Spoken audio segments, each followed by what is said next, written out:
திருவரங்கம் பெரிய கோவிலிலே ஒவ்வொரு கல்லும் ஒவ்வொரு சரித்திரம் சொல்லும்னு சொல்லுவார்கள். திருவரங்கம் பெரிய கோவிலின் வரலாற்றை இரண்டாக பிரிக்கலாம்.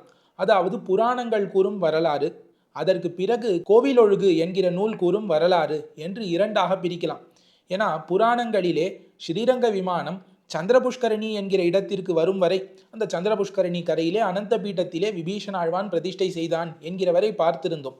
அதற்கு மேலே என்ன நடந்தது? இன்னைக்கு நாம் பார்க்கிறோமே, ஸ்ரீரங்கத்திற்கு வந்திருக்கக்கூடியவர்கள் அனைவருக்கும் தெரிந்திருக்கும், இது எவ்வளவு பெரிய கோவில், எவ்வளவு மண்டபங்கள், எவ்வளவு கோபுரங்கள், 7 பிராகாரங்கள், இன்னும் பற்பல அதிசயமான விஷயங்கள்லாம் ஸ்ரீரங்கத்திலே இருக்கின்றன. இவ்வளவுத்தையும் யார் கட்டினார்கள், எவ்வளவு அரசர்கள் இதிலே கைங்கரியத்திலே ஈடுபட்டார்கள் என்றெல்லாம் பற்பல விஷயங்களை நாம் பார்க்க இருக்கிறோம். ஆனால் எதை துணை கொண்டு என்றால், அதற்குத்தான் கோவில் ஒழுகு என்கிற ஒரு நூல் நமக்கு தேவைப்படுகிறது. கோவில் ஒழுகு, கோவில்னா திருவரங்கம் பெரிய கோவில், ஒழுகு என்றால் வரலாற்றை கூறக்கூடிய ஒரு நூல். இதே போல திருவேங்கடத்தின் வரலாற்றை கூறக்கூடிய திருமலை ஒழுகுன்னு ஒரு நூல் இருக்கிறது. இந்த மாதிரி பற்பல நூல்கள் இருக்கலாம்.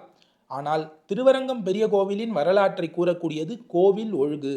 இது யாராலே இயற்றப்பட்டது என்றால் அது நமக்கு தெரியவில்லை.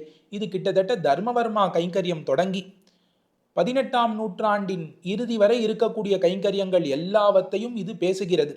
சோழர்கள், சேரர்கள், பாண்டியர்கள், பல்லவர்கள், இன்னும் தென்னிந்தியாவிலே என்னென்ன மன்னர் குலம் இருந்ததோ எல்லாருக்கும் திருவரங்கத்தோடு ஏதோ ஒரு வகையிலே சம்பந்தம் உண்டு. எல்லாரும் இங்கு வந்து திருவரங்கநாதனுக்கு கைங்கரியம் செய்திருக்கிறார்கள். முகலாயர்கள் படையெடுப்பு என்ன, ஆழ்வார் ஆச்சாரியர்கள் செய்த கைங்கரியங்கள் என்ன, எல்லாவற்றையும் விஸ்தரமாக பேசுகிறது இந்த கோவில் ஒழுகு என்கிற நூல். இந்த கோவில் ஒழுகை ஒருவர் எழுதினார்களா, இல்லை பல பேர் சேர்ந்து தொகுத்தார்களா தெரியவில்லை. அந்தந்த காலத்திலே நடந்திருக்கக்கூடிய செய்திகளை தொகுத்து ஒரு நூலாக வெளியிட்டு இருக்கலாம். இது மணிப்பிரவாள நடையிலே அமைந்திருக்கக்கூடிய ஒரு கிரந்தம். ஆகையாலே இதில் ஒரு முன்ன பின்ன செய்திகளானது மாறி கூட இருக்கலாம். ஆனால் நிறைய கல்வெட்டு ஆதாரங்களை கொண்டு இந்த நூலுக்கு சான்றுகள் அளிக்கப்பட்டிருக்கிறபடியினாலே இது நமக்கு பிரமாணம்தான்.